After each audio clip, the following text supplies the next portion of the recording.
homesick on account of the pulley and the rope. You remember? It was good. Of course.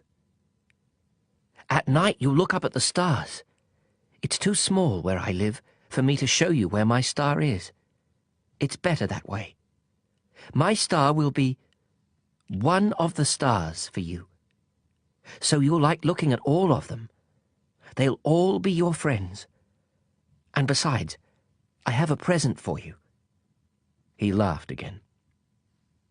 Ah, little fellow, I love hearing that laugh. That'll be my present. Just that. It'll be the same as for the water. What do you mean? People have stars, but they aren't the same. For travelers, the stars are guides. For other people, they're nothing but tiny lights. And for still others, for scholars, they're problems. For my businessmen, they were gold. But all those stars are silent stars. You, though, you'll have stars like nobody else. What do you mean? When you look up at the sky at night, since I'll be living on one of them, since I'll be laughing on one of them, for you, it'll be as if all the stars are laughing. You'll have stars that can laugh. And he laughed again. And when you're consoled, everyone eventually is consoled. You'll be glad you've known me. You'll always be my friend. You'll feel like laughing with me. And you'll open your window sometimes, just for the fun of it. And your friends will be amazed to see you laughing while you're looking up at the sky. Then you'll tell them, yes, it's the stars. They always make me laugh. And they'll think you're crazy. It'll be a nasty trick I played on you. And he laughed again. And it'll be as if I had given you, instead of stars, a lot of tiny bells that know how to laugh. And he laughed again. Then he grew serious once more. Tonight, you know, don't come. I won't leave you. It'll look as if I'm suffering. It'll look a little as if I'm dying. It'll look that way. Don't come to see that. It's not worth the trouble. I won't leave you. But he was anxious. I'm telling you this on account of the snake. He mustn't bite you.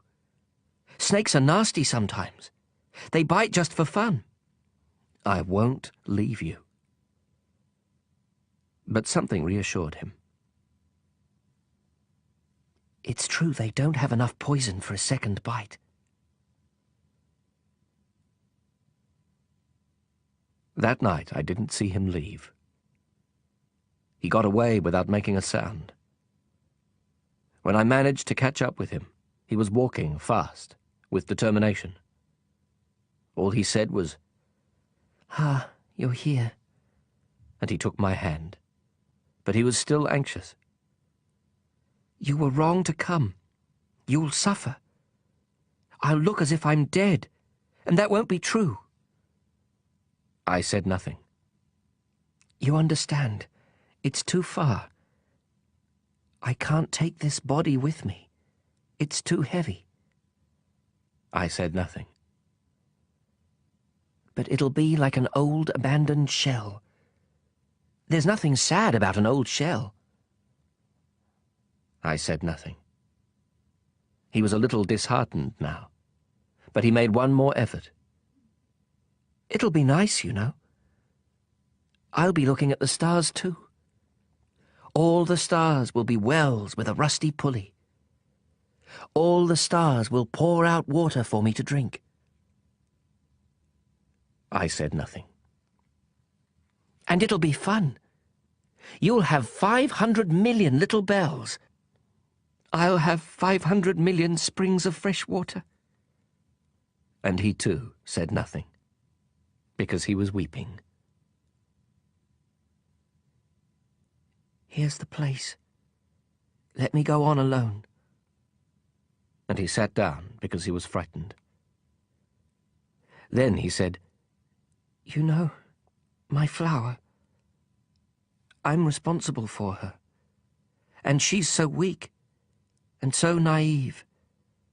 She has 4 ridiculous thorns to defend her against the world." I sat down too, because I was unable to stand any longer. He said, "There. That's all." He hesitated a little longer, then he stood up. He took a step. I couldn't move. There was nothing but a yellow flash close to his ankle. He remained motionless for an instant. He didn't cry out. He fell gently, the way a tree falls. There wasn't even a sound because of the sand. Chapter 27. And now, of course, it's been 6 years already. I've never told this story before. The friends who saw me again were very glad to see me alive. I was sad, but I told them, "It's fatigue." Now I'm somewhat consoled. That is, not entirely. But I know he did get back to his planet, because at daybreak I didn't find his body. It wasn't such a heavy body. And at night I love listening to the stars. It's like 500 million little bells. But something extraordinary has happened. When I drew that muzzle for the little prince, I forgot to put in the leather strap. He could never have fastened it on his sheep. And then I wonder, what's happened there on his planet? Maybe the sheep has eaten the flower. Sometimes I tell myself, of course not. The little prince puts his flower under glass, and he keeps close watch over his sheep. Then I'm happy, and all the stars laugh sweetly. Sometimes I tell myself, anyone might be distracted once in a while, and that's all it takes. One night he forgot to put her under glass, or else the sheep got out without making any noise during the night. Then the bells are all changed into tears. It's all a great mystery. For you, who love the little prince too.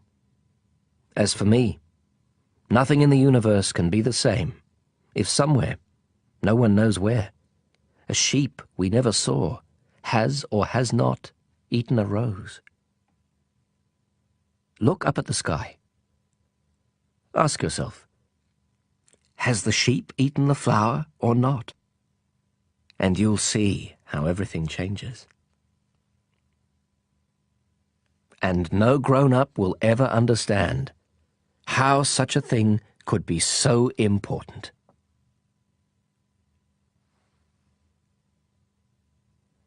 For me, this is the loveliest and the saddest landscape in the world. It's the same landscape as the one on the preceding page, but I've drawn it one more time in order to be sure you see it clearly. It's here that the little prince appeared on Earth, then disappeared. Look at this landscape carefully to be sure of recognizing it, if you should travel to Africa someday in the desert. And if you happen to pass by here, I beg you not to hurry past. Wait a little, just under the star. Then, if a child comes to you, if he laughs, if he has golden hair, if he doesn't answer your questions, you'll know who he is. If this should happen, be kind. Don't let me go on being so sad. Send word immediately that he's come back.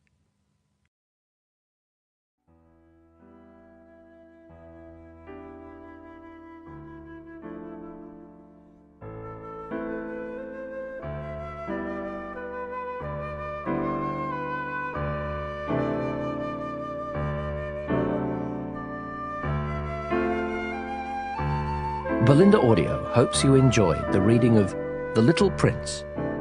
Written and illustrated by Antoine de Saint-Exupéry. Translated by Richard Howard and read by Humphrey Bower.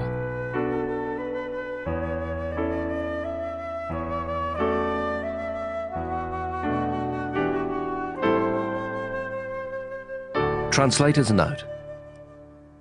In April 1943, Le Petit Prince was published in New York, a year before Antoine de Saint-Exupéry was shot down over the Mediterranean by German reconnaissance planes. The English translation, by Catherine Woods, was copyrighted the same year, and the work was dedicated in that translation to the child who became Léon Vert. All grown-ups were once children, although few of them remember it. As in the case of contemporaries like Mann and Gide, the latter a great admirer of Saint-Exupéry, new versions of canonical translations raise questions, or at least suspicions, of lèse majesté. A second translator into English of The Little Prince accepts the responsibility of such an imputation, for it must be acknowledged that all translations date. Certain works never do. A new version of a work 57 years old is entitled, and indeed is obliged, to persist further in the letter of that work. Each decade has its circumlocutions, its compliances. The translator seeks these out, as we see in Ms. Wood's pioneer endeavors, falls back on period makeshifts, rather than confronting the often radical outrage of what the author, in his incomparable originality, ventures to say. The translator, it is seen in the fullness of time, so rarely ventures in this fashion, but rather falls back, as I say.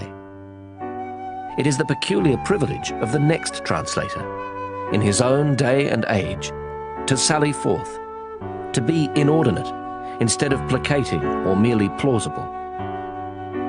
Time reveals all translation to be paraphrase, and it is in the longing for a standard version of a beloved work that we must begin again, we translators, that we must overtake one another.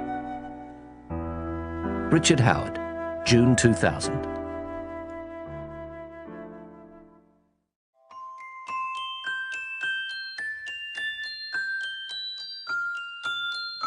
For further information about the Belinda audio range, please visit our website, www.belinda.com. If you liked this audiobook, please tell a friend.